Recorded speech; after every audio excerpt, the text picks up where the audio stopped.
9월의 셋째 주일입니다. 오늘도 예배드리기 위해서 영상 앞에 모이신 모든 성도분들을 축복하고 환영합니다.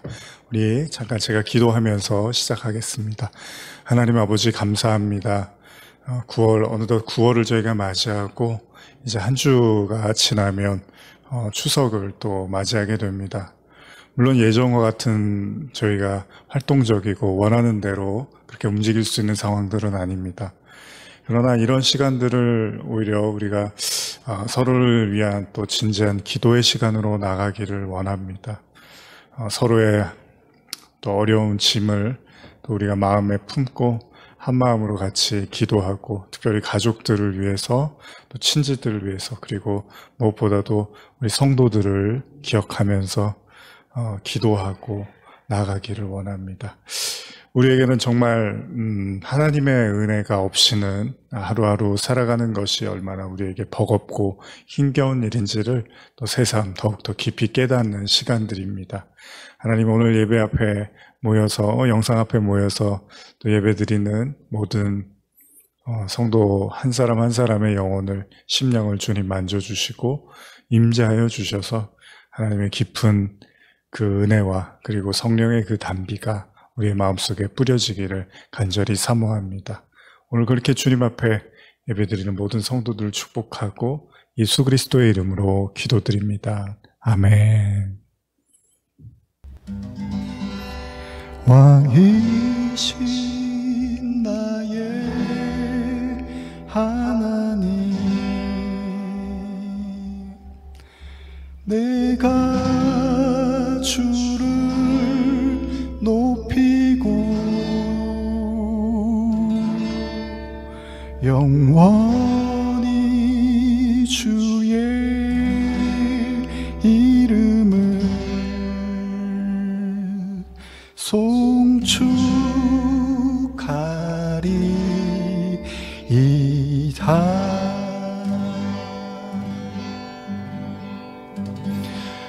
왕이신 나의 하나님, 내가 주를 높이고 영원히 주의 이름을 송축하리이다.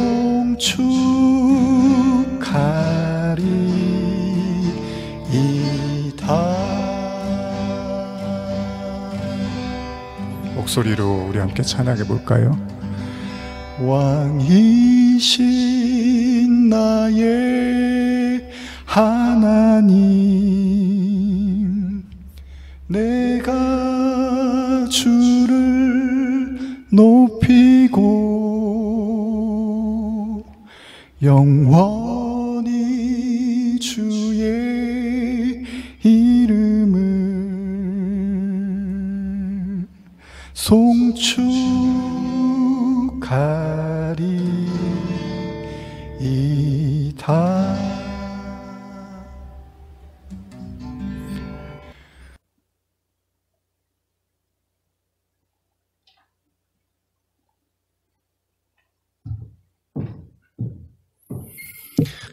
자, 오늘 함께 나누실 말씀 산상수훈 강의 7번째 시간입니다.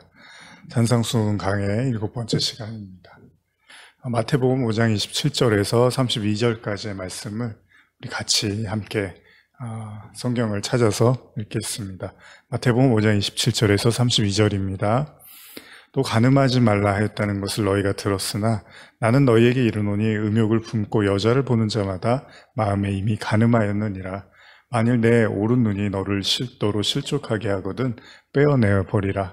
내 백체 중 하나가 없어지고 온몸이 지옥에 던져지지 않는 것이 유익하며, 또한 만일 내 오른손이 너로 실족하게 하거든 찍어내 버리라.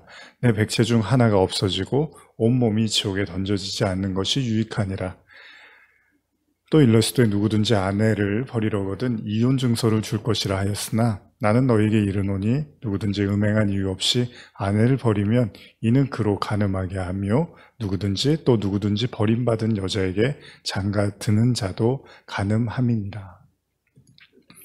자, 우리는 지난 주일 예수님의 산상수훈을 통해서 십계명의 살인하지 말라에 대한 예수님의 가르침을 나누었습니다. 오늘은 계속된 가르침으로 간음하지 말라는 그 계명에 대한 예수님의 말씀을 나누고자 합니다. 오늘 읽은 본문 역시도요, 지난 주일 나누었던 살인하지 말라는 계명에 대한 예수님의 해석과 사실은 크게 다르지는 않습니다. 여러분, 간음하다라는 것에 대해서 사전적 의미는요, 결혼한 사람이 배우자가 아닌 다른 이성과의 관계를 맺는 것을 의미합니다. 이에 대해서 제가 이미 얼마 전에도 나누었지만요, 요한복음 8장에서 당시에 그 유대인들, 간음하던 여자를 붙잡고 어떻게 생각했죠? 그게 요한복음 8장에 잘 나타나 있는데요. 그들은 간음하다가 현장에 붙잡혀온 여인을 향해서 돌을 던지려고 했죠. 왜 그러냐 하면 율법에 그렇게 적혀 있었으니까 그랬습니다. 그러니까 당시에는 간음하던 여자는 남자도 마찬가지입니다. 현장에서 잡히면은 돌로 쳐서 죽이게 돼 있습니다. 레위기 20장 10절인데요. 누구든지 남의 아내와 간음하는 자, 곧 그 이웃의 아내와 간음하는 자는 그 간부와 음부를 반드시 죽일지니라. 자, 그리고 지금 읽은 이 율법이요, 그러니까 지금 읽은 이 레위기의 이 율법은 요한복음의 때, 그러니까 신약 시대에도 여전히 유효한 상태였습니다. 그렇기 때문에 예수님 때에도 사람들을 간음하는 자에 대한 율법을 그대로 이행을 하고 있었어요. 자, 간음에 대한 유대인들의 생각은 뭐였죠? 당연히 돌을 쳐서 죽여도 되는 사람이라고 생각을 한 거죠. 그 돌을 던지면서 저 사람은 죽어 마땅해. 그러나 또 그런 생각을 하는 거예요. 그럼 나는 간음하지 않았어. 혹은 나는 간음하지 않으려고 부단히 애를 쓰고 있어. 나는 간음과는 거리가 먼 사람이야 라는 생각을 하면서 돌을 던졌을 거라는 거죠. 근데 예수님이 오늘 살인하지 말라라고 했던 지난주일의 그 말씀에 이어 간음하지 말라라는 이 계명에도 또 한 번 충격적인 발언을 이어가십니다. 자, 현대어 성경으로 제가 5장 마태복음 5장 28절을 다시 읽어드리면, 그러나 나는 이렇게 말한다. 음욕의 눈으로 여자를 바라보는 사람은 누구든지 이미 마음속에서 그 여자와 간음한 것이다. 물론 원어의 의미는 좀 차이가 있을 수도 있겠지만요, 결과적으로는 같습니다. 뭐냐면 누군가를 바라보면서 음욕의 마음을 품으면서 바라보는 거, 그 자체를 간음이라고 지금 예수님이 말씀하십니다. 자, 이게 굉장히 또 어렵게 들릴 수 있는 말씀인데요. 뭐냐면 예수님은 간음을 행위의 문제로 국한시키지 않고요, 마음의 문제로 확장시키고 있다는 겁니다. 사실 이거는 살인하지 말라는 예수님의 그 계명에 대한 가르침과 다르지는 않습니다. 두 이야기의 공통점은요, 십계명이 단순히 행위의 문제가 아니라 마음과 직결되어 있다는 거예요. 사실 이 부분이 인간에게는 굉장히 어려운 부분입니다. 예를 들면요, 용서와 관련된 예수님의 말씀을 찾아보면 이렇게 기록되어 있는데요. 마태복음 18장 35절인데요.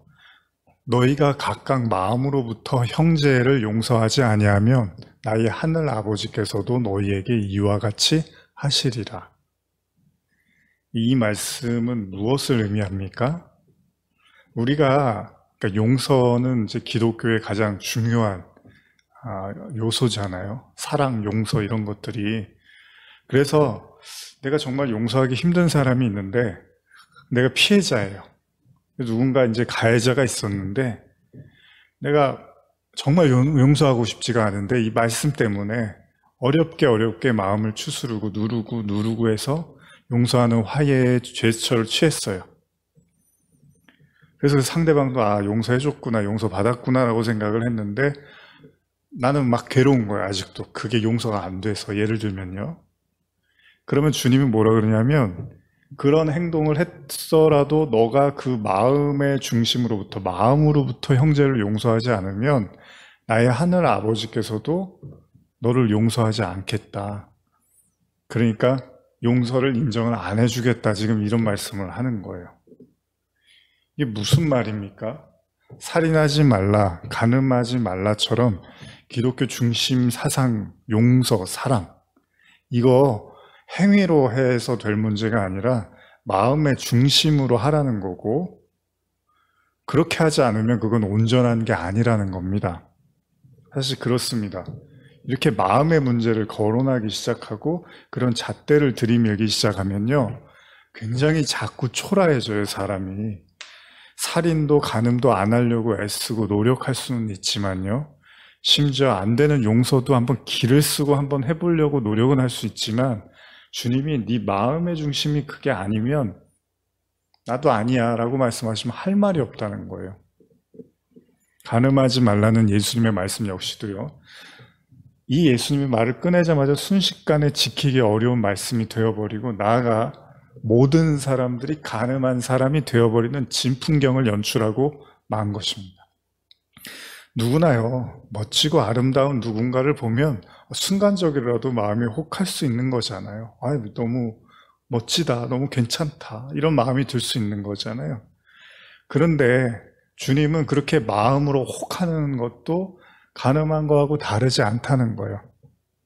그럼 또 여기다 대고 저는 한 번도 그런 적 없어요, 저는 앞으로도 한 번도 그러지 않을 거예요, 이게 주님의 목적이 아니라고 했죠, 지난 주일날. 제가 예전에 그 종교와 관련된, 그 종교인들 관련된 영화를 보다 보면 자주 등장하는 내용들이 있는데, 종교에 몰두해서 수행을 하는 사람으로서 최대한 마음을 이제 다스리는 거예요. 음욕을 품지 않으려고 굉장히 노력을 하고 애를 씁니다. 그 인간 내면에 존재하는 그 본능적인 욕망이라는 게 있단 말이죠. 이걸 어떻게든 다스려 보려고, 어떻게든 눌러보려고 피나는 노력을 하고, 그리고 어느 순간에 이제 좀 편해졌다고 생각해요. 나는 이제 그런 음욕으로부터 벗어났어, 나는 그런 마음으로부터 자유로워라고 어느 정도 경지에 올랐다고 생각할 쯤에 그들은 잠을 자게 되고 어느 날 꿈속에서 또 다른 자신을 보게 됩니다. 그 꿈속에 나타난 또 다른 자신은 정말 탐욕적이고 완전히 욕망에 휩싸인 그런 존재라는 걸 보게 되죠. 그들은 꿈에서 깨고 괴로워하면서 어찌할 바를 모릅니다. 자, 물론 오늘 주님은 간음에 대한 얘기를 하는 거예요. 간음은 결혼한, 혼인한 사람들에 대한 이야기잖아요. 근데 여러분, 결혼을 한 사람이든 그렇지 않은 사람이든 인간의 기본적인 본능은 다르지가 않습니다. 결혼을 하면 본능이 없어지고 결혼하지 않으면 본능이 더 강해지고 이게 아니잖아요. 그냥 인간의 본능은 살아서 죽을 때까지 똑같단 말이죠. 그런 차원에서 이해한다면 모두가 예수님이 말씀하시는 속으로라도 음욕을 품는 이 이야기로부터 자유로울 수는 없다는 거예요. 왜냐하면 모두가 그러하듯이 인간에게는 본능이라는 게 있기 때문이죠. 그리고 이어지는 예수님의 가르침은요, 그렇게 음욕을 품고 여자를 바라보는 눈에 대한 이야기를 하시기라도 하는 듯 이제 더 구체적인 아주 엄포를 놓습니다. 현대로 제가 마태복음 5장 29절 읽어드릴게요. 그러므로 만일 내 오른 눈이 음욕을 일으키기에 하거든 빼내버리라. 몸의 한 부분이 못 쓰게 되더라도 온몸이 지옥에 던져지는 것보다는 낫다. 아주 무시무시한 말씀을 합니다. 예수님의 이 말씀을 있는 그대로 우리에게 적용하면 아마 눈이 성한 사람들이 거의 없을 거예요.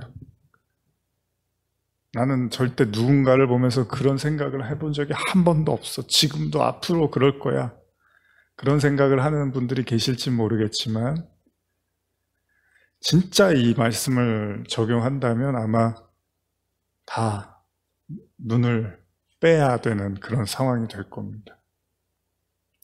다시 요한복음 8장에 간음하던 여인을 대하시던 예수님의 모습을 한번 떠올려 봅시다. 오늘 본문과 좀 연결해 생각해 보면 예수님이 간음을 하는 여인을 향해서 돌을 던지는 자들에게 뭐라고 하시죠? 원래 이제 돌을 던져서 죽이는 게 맞잖아요, 간음하던 여인은. 근데 요한복음 8장 7절에 그들이 묻기를 마지 아니하는지라 이에 일어나 이르시되 너희 중에 죄 없는 자가 먼저 돌로 치라 하시고, 그러니까 예수님은요, 사람들 향해서 자신은 절대 간음은 하지 않았기 때문에 충분히 간음하는 여인에게 돌을 던져도 된다고 생각했던 사람들이잖아요. 근데 예수님이 오히려 니들 중에 정말로 죄가 없다고 생각하면 한번 돌을 던져봐 라고 말씀을 하시고 사람들이 양심의 가책을 느끼고 모두 그 자리를 떠났다는 거예요.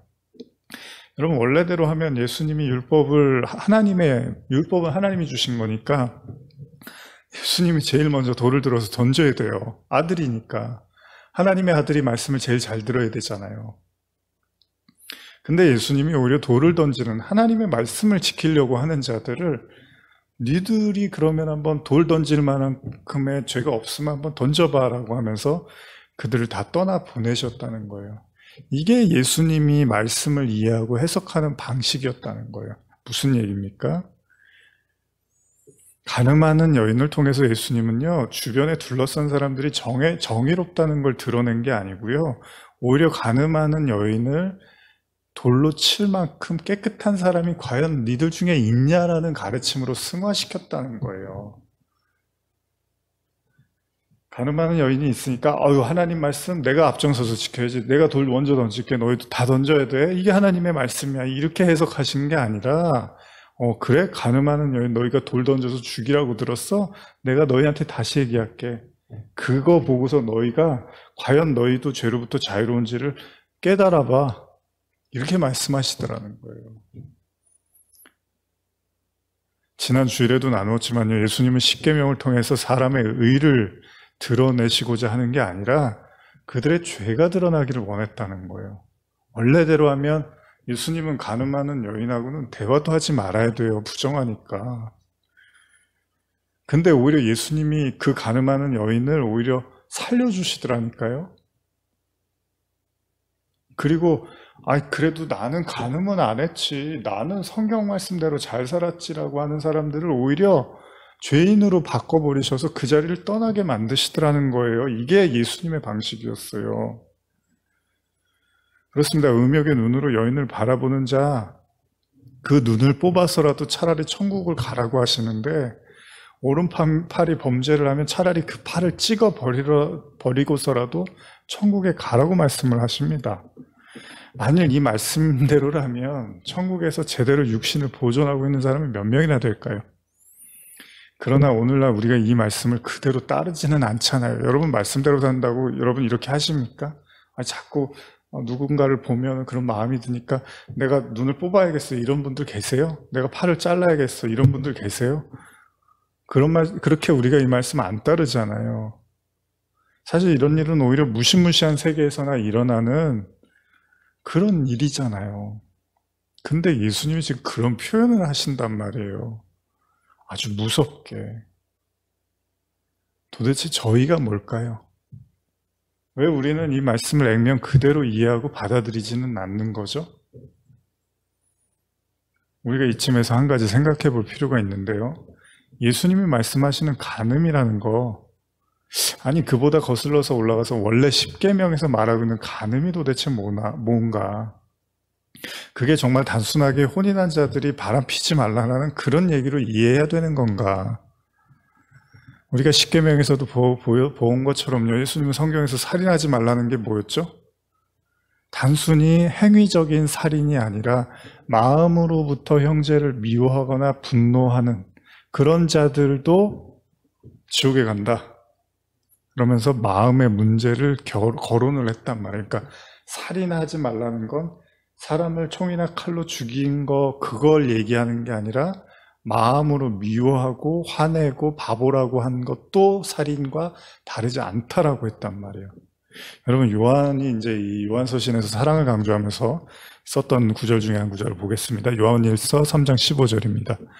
그 형제를 미워하는 자마다, 여기 써있죠? 살인하는 자니 살인하는 자마다 영생이 그 속에 거하지 않느니 하는 것을 너희가 아는 바라. 예수님의 말씀을 가장 잘 뒷받침하고 있는 구절인데요. 여러분, 사랑을 강조한 요한은요, 형제를 미워하는 게 살인하는 것과 다르지 않다는 거예요. 그렇게 살인하는 자는 영생이 거하지 않는데요. 살인과 미움은 엄연히 다른 영역처럼 보입니다. 살인한 거하고 미워한 거랑은 이건 너무나 다르잖아요. 여러분, 우리가 누군가를 속으로 미워했다는 이유만으로 벌을 받지는 않습니다.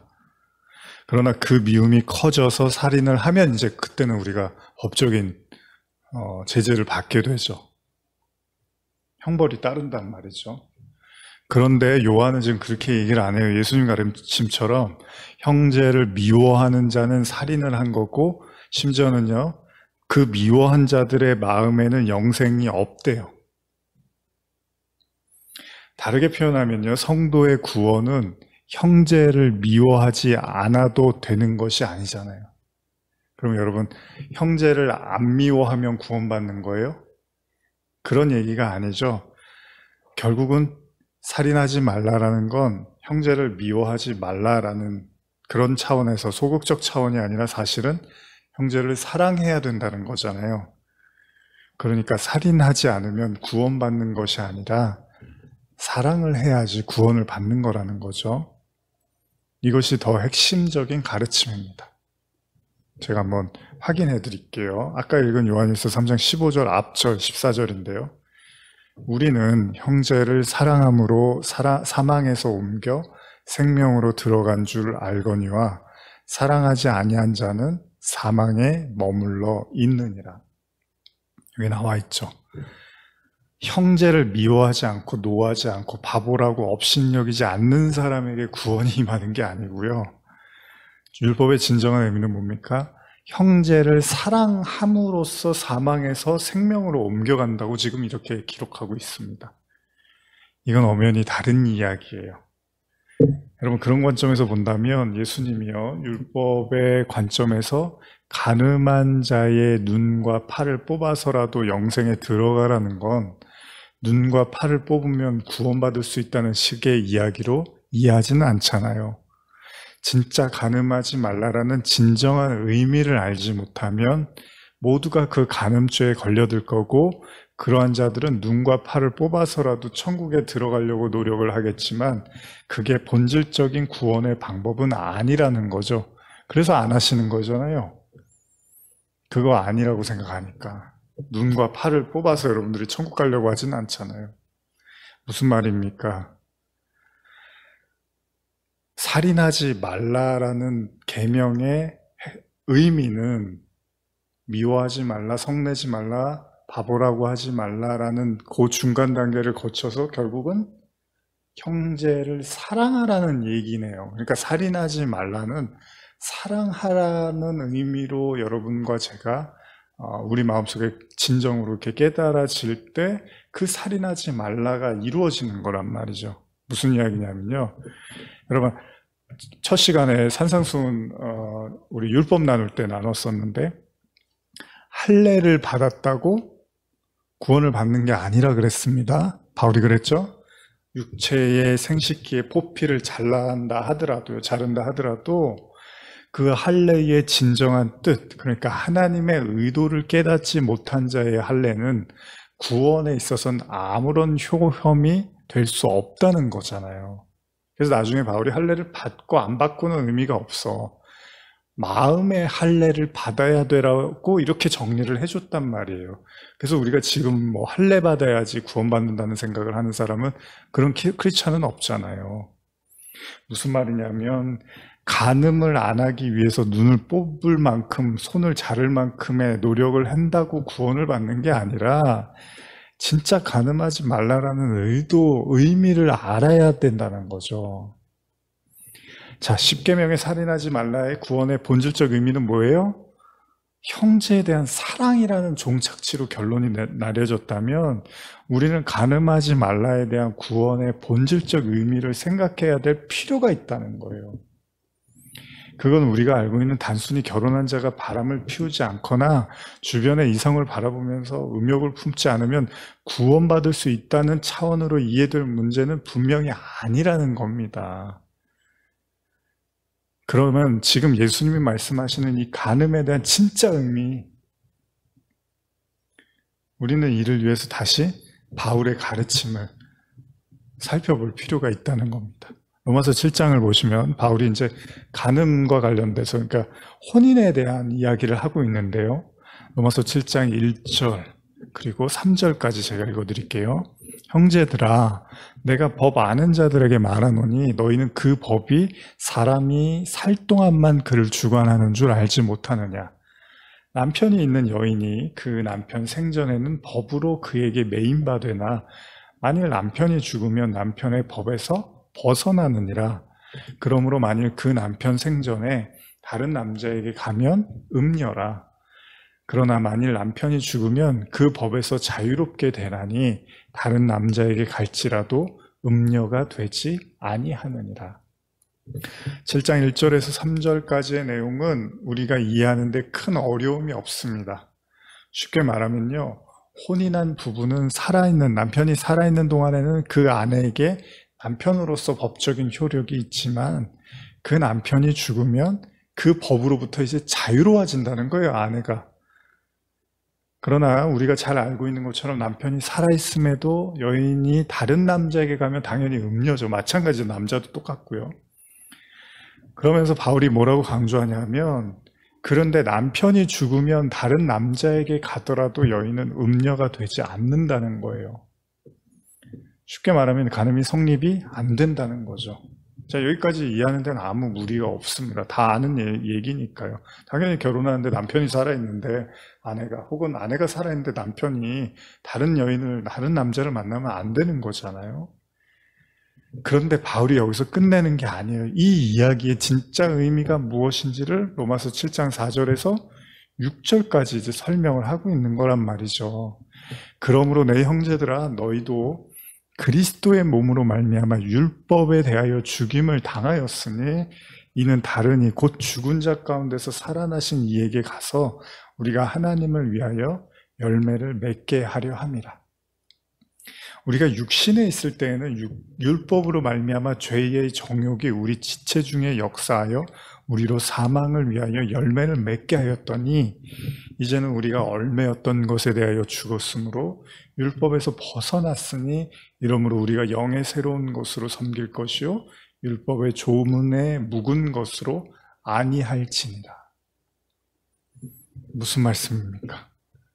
바울이 지금 간음의 문제를 남녀지간의 문제가 아니라 단순하게 율법과 그리스도로 연결지어서 지금 설명하고 있습니다. 바울은 종종 이런 개념으로 설명하는 경우들이 있는데요. 예를 들면 에베소서 5장에 보면 5장 31절에서 33절 읽어드릴게요. 그러므로 사람이 부모를 떠나 그의 아내와 합하여 그 둘이 한 육체가 될지니 이 비밀이 크도다. 여기까지는 그냥 바울이 사람이 부모를 떠나서 아내하고 합해서 한 육체가 된다. 참 비밀스럽지라고 하는데 거기서 끝나는 게 아니에요. 뭐라 그래요? 나는 그리스도와 교회에 대해서 말하노라. 그러나 너희도 각각 자기의 아내 사랑하기를 자신과 같이 하고 아내도 자기 남편을 존경해라. 당연한 거죠. 그러나 이 이야기들의 본질이 뭐냐? 그리스도와 교회에 대한 얘기. 그러니까 여러분과 예수님과의 관계를 한 육체로 설명하고 있고 그것을 남자와 여자인 그 우리가 알고 있는 이 세상에 보이는 그 부부의 관계로 또 이야기하고 있다는 거예요. 그러니까 바울의 가르침을 보면요, 이런 부부관계는 사실 그리스도와 우리 하나님과 성도와의 관계를 모형하고 있다는 거예요. 그러니까 율법의 본질은요, 단순히 결혼 이후에 절대 딴 생각하지 말고 바람피지 마, 이런 인간들에 대한 훈계 차원을 넘어서서 하나님과 우리의 관계를 설명하기 위해서 제일 중요한 말이 뭐죠? 모형이라는 거예요. 모형. 우리에게 이렇게 하나님이 세상을 창조하시고 가정도 주시고 이렇게 부부도 주시고 이런 것들이 다 사실은 하나님과 우리의 관계를 설명하기 위해서 하나님이 이런 말씀으로 세상을 창조하셨다고 하잖아요. 그런 모형을 통해서 우리가 하나님이 나를 이렇게 부부로, 남편으로, 나를 아내로 맞이하셨구나, 이런 것들을 이렇게 삶을 통해서 배워가라고 모형으로 주셨다는 거예요. 그러니까 단순히 그냥 부부관계 잘해, 가정 행복하게 만들어, 이게 복음의 종착지가 아니라 그걸 통해서 하나님과 나와의 관계를 생각하라는 거죠. 그래서 지금 바울이 뭐라 하면 율법이라는 남편이 이제 죽어야지 아내가 이제 다른 사람에게 갈 수 있다고 할 때 그 남편이 누구냐? 율법으로 설명을 하고 있더라는 거예요. 그러니까 그거는 율법이라는 남편이 죽으면 비로소 신부는 그 율법이라는 남편으로부터 벗어나서 새로운 신랑에게 갈 수 있다는 얘기를 하고 있다는 거죠. 그런데 바울의 관점에서 간음이라는 건 율법의 남편이 죽지 않은 상태. 그러니까 아직 그 율법의 남편이 살아있는데, 그런데 다른 남편에게, 그게 그리스도든 누구든 다른 남편에게 가는 것을 간음이라고 이렇게 이야기를 한단 말이에요. 무슨 말이냐면요, 여전히 율법을 구원의 수단으로 이해한 채 그리스도를 믿어버리면 그게 오히려 복음을 혼잡하게 하는, 간음하는 게 돼버릴 수 있다는 거예요. 다시 설명한다면 100%의 온전한 믿음으로만, 100%의 온전한 은혜로만 구원받은 게 아니라 인간의 노력의 결실인 율법도 지켜야지 구원을 받을 수 있다고, 그렇게 율법이라는 옛 남편이 여전히 살아있고 그 옛 남편과 그리고 새로운 그리스도를 만나려고 동시에 섬겨버리면 그게 간음이 된다는 거예요. 그래서 바울이요, 계속 이 율법 얘기를 가지고 계속 얘기를 하는 거예요. 너희들 은혜로 구원받았지 율법을 받은 게 아니야. 너희는 아직 그 율법의 남편이 죽지가 않았구나. 그러면 그 자체가 너희가 이것도 믿고 이것도 믿어버리면 그게 간음이 돼버려 라고 계속 설명을 하는 거예요. 그래서 할례 논쟁이 나왔을 때 얼마나 단호하게 바울이 화를 내면서 말을 한 거예요. 은혜로 시작해서 율법으로 마치려고 하느냐, 그러면서 역정을 냅니다. 그러니까 인간은 두 주인을 섬길 수 없다는 의미도요, 반드시 성도는 그 내면에서 율법이라는 옛 남편이 죽는 경험을 해야 되고요, 동시에 은혜라는 새 신랑을 맞이하는 이 과정을 반드시 거쳐야 돼요. 물론 이 과정상에서는 우리는 왔다 갔다 할 수 있어요. 어느 때는 율법을 의지하다가 또 어느 때는 은혜를 의지하다가, 이러면서 아직 그게 정리가 되어지지 않다 보니까 계속해서 우리가 혼란을 가질 수 있지만, 결국 어느 순간에 그 율법이라는 옛 신랑이, 옛 남편이 죽고 은혜의 새 신랑을 받아들이는 이 과정을 우리는 반드시 겪어야 된다는 거예요. 이게 섞여버리면 안 되는 거예요. 그렇다면 다시 오늘의 산상수훈으로 돌아와서 예수님이 말씀하시는 간음은요, 단순한 결혼한 사람이 다른 사람과의 육체적인 관계를 맺는 것을 넘어서서 음욕을 품고 여인을 바라보는 것 또한 간음이라고 말씀하신 것, 이제 이렇게 이해해 볼 필요가 있습니다. 야고보서 4장 4절 보시면, 간음한 여인들아 세상과 벗된 것이 하나님과 원수됨을 알지 못하느냐, 그런 중 누구든지 세상과 벗이 되고자 하는 자는 스스로 하나님과 원수되는 것이니라. 여기서도 보세요. 간음을 단순하게 남녀관계로 지금 얘기하지 않습니다. 야고보서 기자는 간음한 자들이 바로 세상과 벗이 된 자들이라고 말을 하고 있어요. 그리고 그들이 하나님과 원수가 된 자들이래요. 그러니까 이거는 하나님을 남편으로 모시고 산다고 하면서 동시에 세상과 벗을 하고 싶어하는 그 마음, 그 상태가 바로 간음이라고 지금 묘사를 하고 있는 거예요. 그러니까 잘 이해가시죠? 그러니까 동시에 이것도 섬기고 이것도 섬겨버린 거예요. 물론 이걸 이제 우상숭배라고도 하죠. 다시 말하면 예수님 역시도요, 당시 유대인들의 상황이 그랬던 것처럼 자신들이 하나님의 백성, 즉 하나님을 남편으로 모시고 여기고 살고 있다고 했지만, 그들은 여전히 말씀을 세상적이고 인간적인 사고방식으로 풀어서 그냥 그걸 지키고 행함으로써 구원에 이르려고 했단 말이죠. 그리고 그들의 형태에 대해서 예수님은 그게 간음이라고 하신 거예요. 우상숭배라고 한 거예요. 왜요? 너희는 은혜를 구해야 되는데 하나님 앞에. 죄인으로서 은혜를, 우리가 바리새인과 세리기도 제가 여러 번 나눴죠. 그런 거예요. 바리새인들은 하나님 앞에서 제가 지난주에 11조도 하고, 제가 사람들한테 구제도 하고, 제가 금식도 하고, 이것도 했어요, 저것도 했어요, 막 그랬어요. 근데 세리는 그냥 가슴을 치면서 괴로워하면서 이 죄인을 용서해달라고 그냥 가슴을 쳤어요. 근데 예수님이 한다는 말씀이 뭐예요? 누가 의인이냐? 그런다고. 누가 의인이래요? 세리가 의인이래요. 그 당시에 그 사람들이 가장 손가락질하던 사람이거든요. 왜냐하면 그들은 그 돈에 어떻게 보면 마음이 뺏겨서 그냥 돈 버는 일이라면 언제든지 그들은 달려갔단 말이에요. 그러다 보니까 율법이고 지켜야 되고 이런 거는 다 무시해버렸단 말이죠. 그러니까 그냥 유대인들 사이에서는 그 세리는 그냥 죄인이라고 여겼단 말이에요. 근데 예수님이 왜 그런 비유를 드시냔 말이에요. 아, 그게 뭐 잘못했어요? 아니, 바리새인들이 뭐 지난주에 제가 이것도 했고 헌금도 하고 뭐 봉사도 하고 구제도 하고 뭐 금식도 하고 뭐 기도도 많이 하고 막 이런 얘기 했는데 왜 그게 왜요? 그게 왜 나빠요?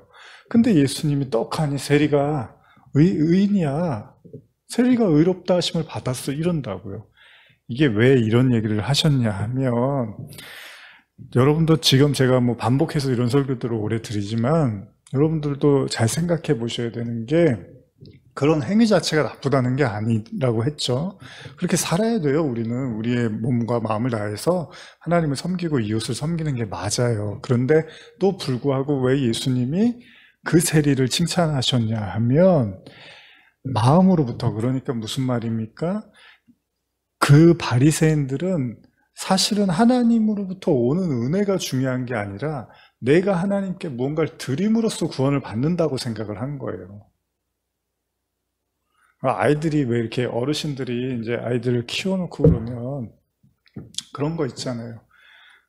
부모님들이 평생 이제 이렇게 키워주셨는데 나중에 이제 자식들이 자라갖고 뭐 나한테 뭘 해준 게 있어요. 저는 이것도 하고 저것도 해드렸는데 뭐 해주셨어요.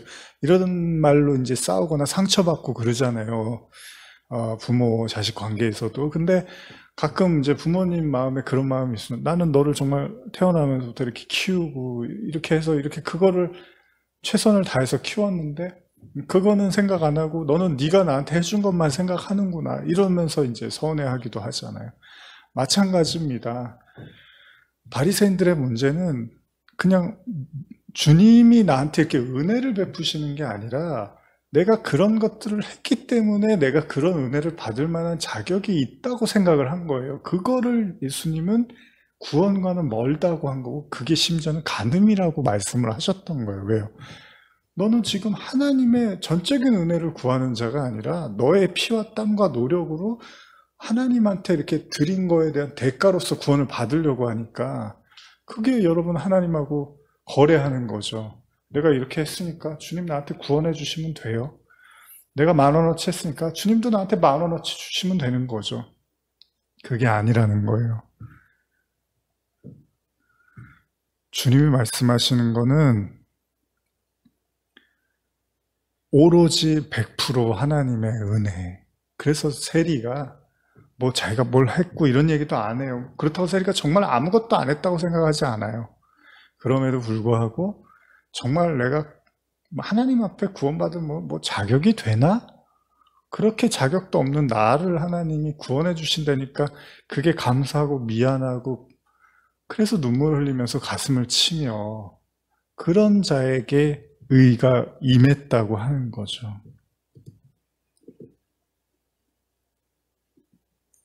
그러니까요, 그들 향해서 예수님이 너희 오른 눈을 찍어버리라고 하시든지 아니면 오른팔을 찍어버리라는 이런 거는 진짜 그렇게 해서라도 간음을 하지 말라라는 의미가 아니라 더 다른 깊은 의미가 있다는 거예요. 예를 들면 이런 겁니다. 오늘 본문 보시면 오른 눈, 오른팔 이런 얘기가 나오죠. 다 오른쪽이 나와요. 왼쪽은 죄 안 짓나요? 오른쪽만 죄를 짓나요? 오른손만 잘못하나요? 왼손은? 보통 일반적으로요, 여러분.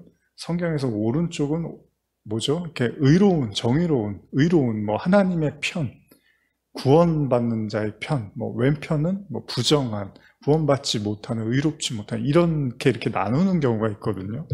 대표적인 한 구절을 보면 마태복음 25장 33절 양은 그 오른편에 염소는 왼편에 두리라 딱 나오죠. 그러니까 오른편은 뭐예요? 올바른 거, 구원받을 만한 자들, 의로운 자, 뭐 이렇게 된단 말이에요. 그러면 예수님이 오른 눈, 오른팔 자르라고 하는 건 뭐죠? 그들이 바라보는 그 옳다고 생각하는 시선. 아, 이게 옳은 거야라고 바라보는 그 눈. 그리고 옳다고 생각하는 그 행위, 그 팔. 그거 내려놓지 못하면 너희는 지옥의 심판을 면할 수 없을 것이라는 걸로 이해할 수 있다는 겁니다. 다시 말하면 너희의 시각, 네가 옳다고 생각하는 그 시각을 버리지 못하면 너희는 늘 하나님의 말씀을 너희가 가지고 있는 눈으로 보면서 너희의 시각으로 너희가 행해 버릴 텐데, 그 율법이라는 옛 남편에 갇혀서 진짜 율법의 뜻을 볼 수 없는 그 옳은 눈을 내려놔야 되는 거예요. 그러니까 우리는. 왜요? 나는 이게 옳다고 믿으니까. 근데 예수님은 그 옳은 눈을 빼서라도 천국에 가라는 거예요. 잘못 보고 있다는 거죠. 그렇게 착각하는 거, 그게 가늠하는 상태에 이르는 신앙을 계속해서 부추길 거고, 결국은 그것이 파국으로 연결될 것이니까 그 옳은 눈을 빼서라도, 오른팔을 찍어서라도 천국에 가야지라고 말씀을 하시는 거라는 거죠. 그래서 지금 신랑 되신 예수님이 어떻게 하신 거죠? 다들 자기네들이 옳다고 생각하는 그 눈으로 율법을 보고 있는데, 예수님이 그 눈 이제 빼버리고 내가 빛으로 비춰줄게. 이 눈으로 봐야지. 이게 진짜 진리야. 이게 율법의 뜻이야 라고 그 진짜의 뜻을 예수님이 비춰주시더라는 거예요. 오늘 내용이 여러분들에게 쉽게 그렇게 와닿지 않을 수도 있습니다. 그러나 사실은 구약에서는요, 허다한 경우로 하나님이 그 백성들을 향해서 말씀을 하신 게 있어요. 예를 들면요, 역대상 5장 25절인데, 그들이 그들의 조상들의 하나님께 범죄하여 하나님이 그들 앞에서 멸하신 그 땅 백성의 신들을 가늠하듯 섬긴지라. 여러분, 이런 구절 많이 보셨죠? 그러니까 하나님이 이스라엘 백성들을 향해서 구약 내내 하셨던 말씀 중에 하나가 그 우상 숭배잖아요. 다른 신을 섬기는 거. 하나님의 백성이라고 하면서 여전히 다른 신을 향해서 나가는 거. 근데 그걸 다른 말로 간음하지 말라라고도 하셨단 말이에요. 너희는 간음한 자들이야, 음녀들이야 라고 아주 수없이 많이 경고를 하셨어요. 이스라엘 백성들을 향해서. 그러면 성경에서 말하는 간음의 진짜 의미가 바로 하나님 이외의 신을 섬기는 거고, 그거를 모르실 리 없었던 예수님은 그래서 간음죄가 단순한 육체적인 문제가 아니라 마음의 문제이고, 이스라엘 백성이 그걸 깨닫지 못했기 때문에 그들이 이미 하나님 앞에 간음한 자임을 드러냈단 말이에요. 마음의 문제를 거론했단 말이에요. 제가 지금 이렇게 짧은 시간에 다 설명드리기는 쉬운 이야기는 아닌 것 같지만, 여러분, 살인의 문제도 단순한 형제에 대한 살인이 아니라는 거예요. 그쵸? 살인하지 말라, 사람 죽이지 말라, 이게 아니라, 여러분, 창세기 4장 최초의 살인으로 올라가 보면 아담의 범죄 이후에 가인이 아벨을 죽입니다. 그죠? 자기 동생을 죽여요. 왜요? 하나님이 자기 동생하고 제사를 드렸는데 자기 건 안 받으시고 동생 제사만 받았어요. 가인이 화가 났습니다. 미움과 분노, 즉 가인은 동생을 죽입니다. 진짜 미워하고 분노가 생겼어요. 그리고 동생을 죽였어요. 그런데 왜 죽였죠? 하나님이 안 받으셔서. 그러면 이건 뭐예요? 하나님이 눈에 보였으면 가인은 하나님도 때려버릴 수 있는 사람이라는 거죠. 그러면 여러분, 살인하지 말라의 그 최초의 가인의 살인은 동생에 대한 살인, 형제에 대한 살인으로 보이지만 그 근원으로 따져 올라가 보면 사실은 하나님에 대한 분노였다는 거예요. 그래서 의로운 아벨을, 하나님이 의롭다고 한 건데 아벨을, 그 의로운 자를 죽인 거잖아요. 이게 신약에 와서 어떻게 되는 거죠? 하나님이 의롭다 하신 예수님을 저와 여러분들이 다 죽인 거잖아요. 십자가에 매달리게 한 거니까. 그럼 무슨 얘기예요? 살인하지 말라의 본질은 하나님을 우리가 살해하려고 했던, 예수를 살해하려고 했던 바로 우리와 하나님과의 관계에 대한 문제였다는 거예요. 예수님은 하나님이시니까. 예수님을 우리가 다 십자가에 못 박힌 거잖아요. 죽인 거잖아요. 근데 그 예수님이 하나님이시란 말이에요. 그래서 가인과 아벨 얘기도 결국은 가인이 아벨을 죽인 게 아니라 본뜻은 하나님에 대한 분노였다는 거죠. 하나님에 대한 폭력이었다는 거예요. 그러니까 살인하지 말라의 문제는 우리와 하나님과의 문제고요. 간음하지 말라도 그러면 본질적으로 뭐예요? 하나님을 마음에 섬긴다고 하면서 끝없이 하나님의, 요새 우리 사무엘 나누잖아요. 사무엘상 보니까 뭐라 그래요? 하나님 왕을 주세요. 왕이 필요해요. 그러잖아요. 내가 너희를 지켜준다니까? 왕이 필요해요. 우리에게는. 그러니까 하나님이, 그럼 너희는 나를 버리는 거야. 이런 얘기를 하시는 것처럼 인간은 하나님을 섬긴다고 하면서 끝없이 이방신, 세상신을 원했고 바로 그게 우리 마음의 문제잖아요. 그런데 이거를요, 단순히 행위적, 사회적, 도덕적, 율법의 수준으로만 이해하고 그거 지키면 구원받는다고 착각하는 거.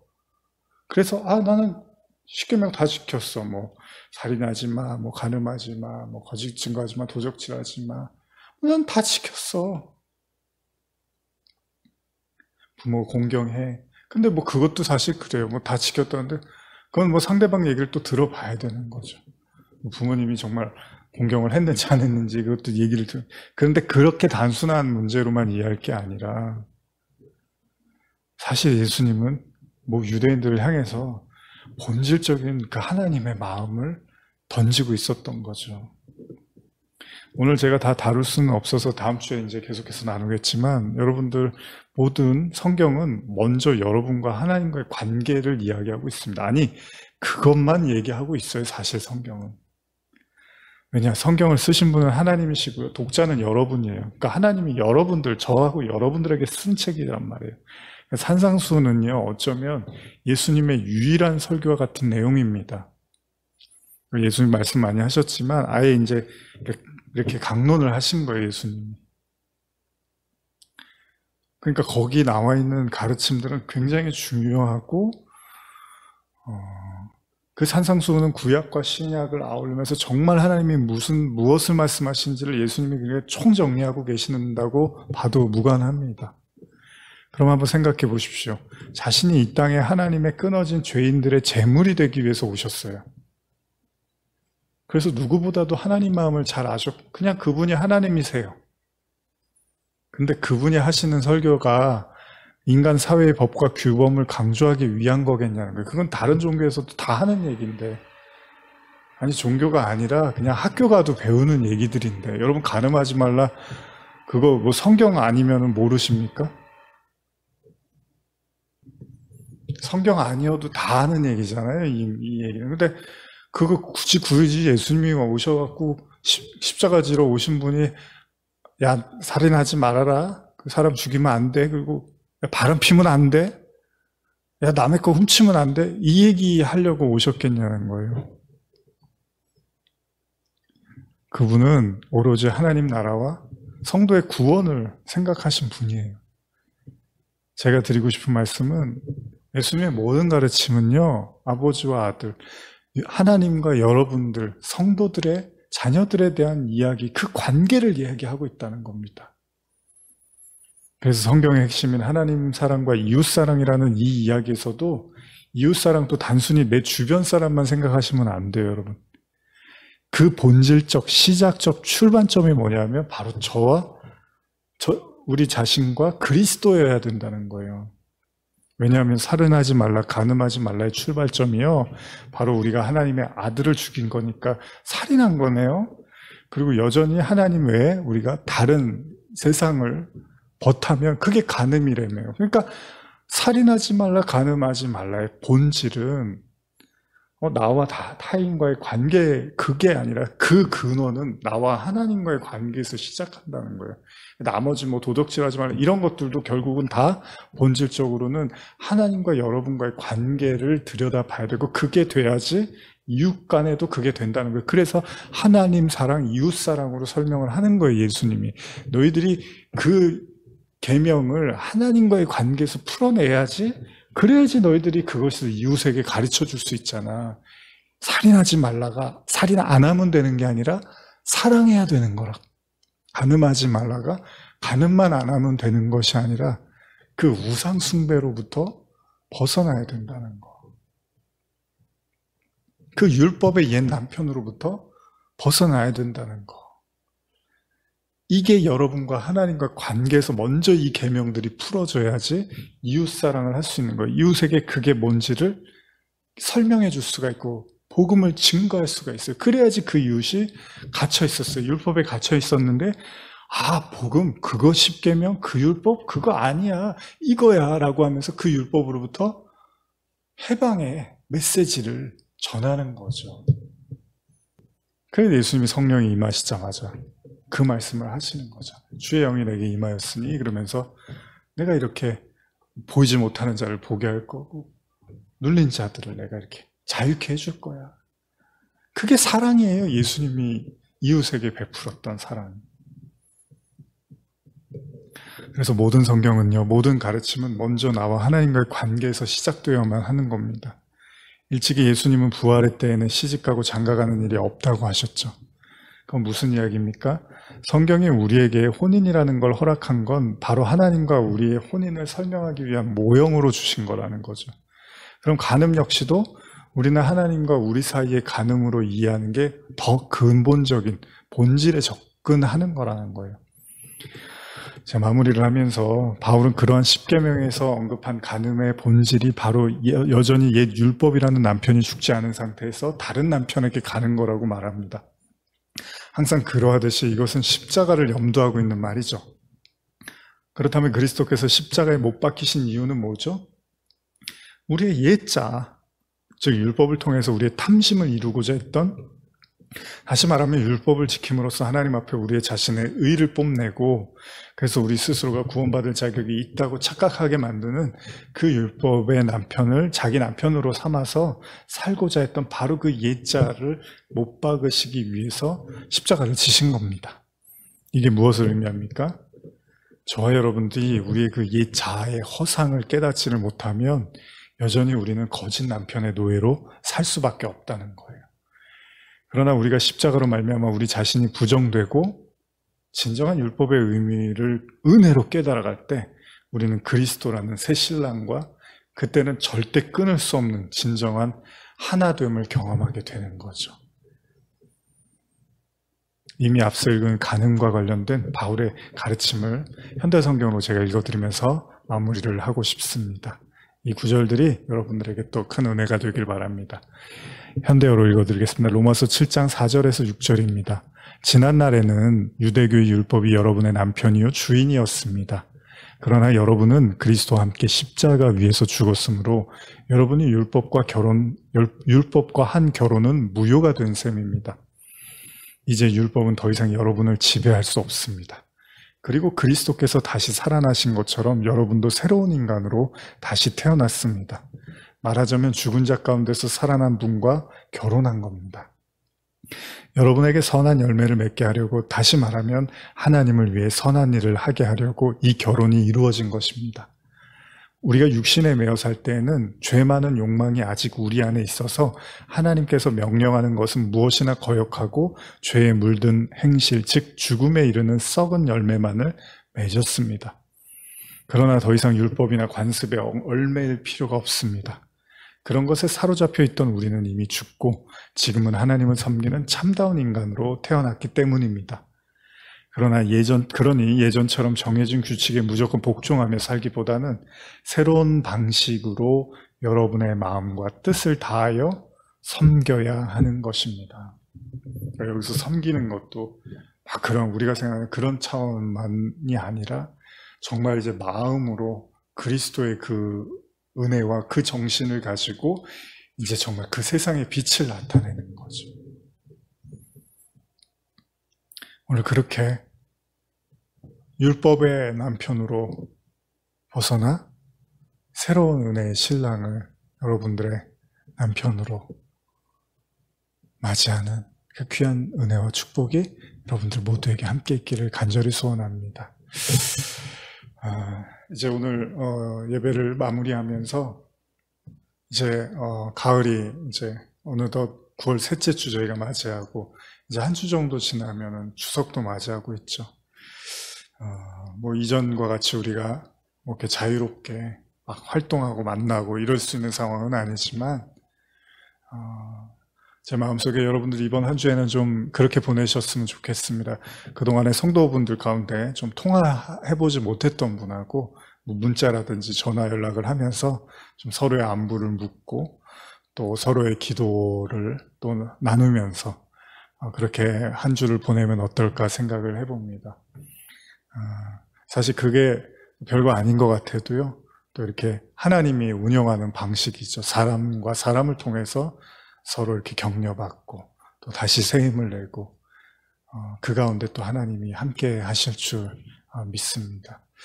특별히 우리 잠깐 우리 이제 기도하면서 마무리하겠지만은 또 병상에 계시는 우리 성도님을 또 기억해 주시고요. 아무쪼록 좀 잘 치료가 되시던 가운데서 좀 수술이 필요한 부분들이 작은 이제 수술이 필요한 부분이 있어서 수술을 잘 마치셨는데 또 다시 이렇게 폐렴 증세가 와서 좀 어려움을 겪고 계십니다. 계속해서 여러분들 또 기억해 주시고 가족분들과 우리 성도분을 위해서 기억해 주시고 기도 부탁드리고 또 우리 계속 또 권사님 한 분이 왜 접촉사고로 이제 좀 어려움이 있으셨다고 했는데 많이 좀 놀라셨던 것 같아요. 계속 치료 중에 계신데 또 잘 치료받고 하나님께서 또 위로와 또 은혜를 더 해달라고 또 기도해 주셨으면 좋겠고요. 특별히 아마 계속 우리가 기도하지만은 여러 가지로 참 많이 힘든 시간들이죠. 특별히 사업하시거나 직장 다니시거나 하는 분들 또 생활고에 또 많이 어려움들이 있으실 줄 아는데 여러분들 가족 중에도 분명히 그러실 거고요. 우리 그분들이 힘을 내서 또 이 시간들을 잘 견뎌나갈 수 있도록 또 하나님이 그 모든 필요들을 또 이렇게 잘 채워달라고 기도해 주셨으면 좋겠습니다. 지금은 또 누구보다 여러분 성도 여러분들이 서로를 위해서 기도하는 것이 가장 또 의미가 있는 시간이 아닐까 생각을 해봅니다. 그렇게 한 주 동안 잘 기도하시고 또 오늘 예배 가운데도 또 하나님이 주신 말씀들을 깊이 마음에 새기면서 우리 시간에 제가 찬양을 따로 부르지 않고 예전에 불렀던 찬양을 잠깐 여러분과 나눌 때 여러분들이 잠깐 기도하면서 그렇게 마쳤으면 좋겠습니다.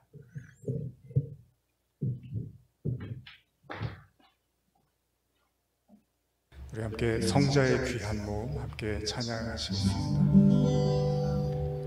성자의 귀한 몸 날 위하여 버리신 그 사랑 고마워라.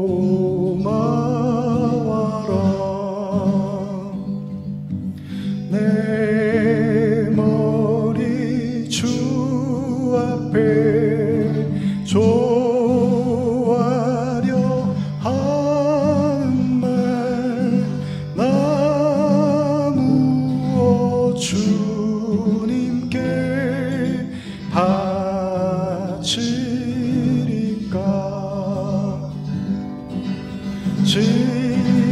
지금도 날 위해 간구하시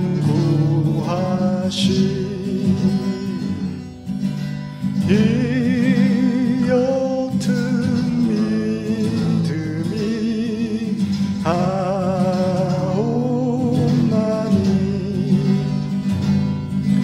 주님의 삶 살아 고맙고 놀라와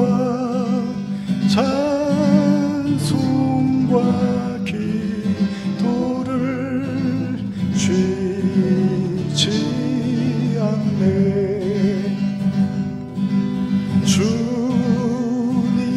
주님의 십자가 나도 지고 신실한 믿음과 마음으로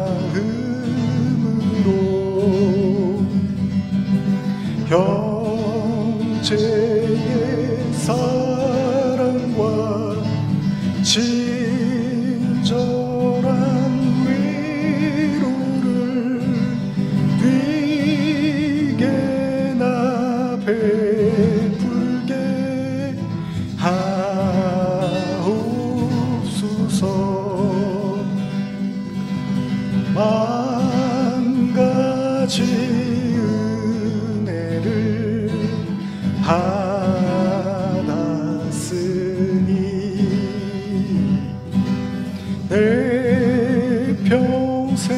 슬프나 즐거우나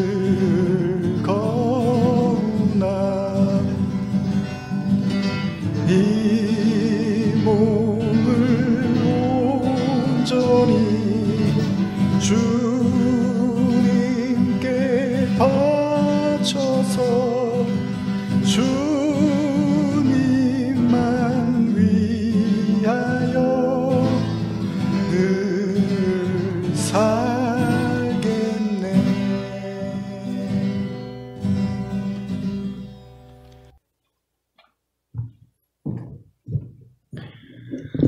자, 오늘 모든 예배 축도로 마치겠습니다.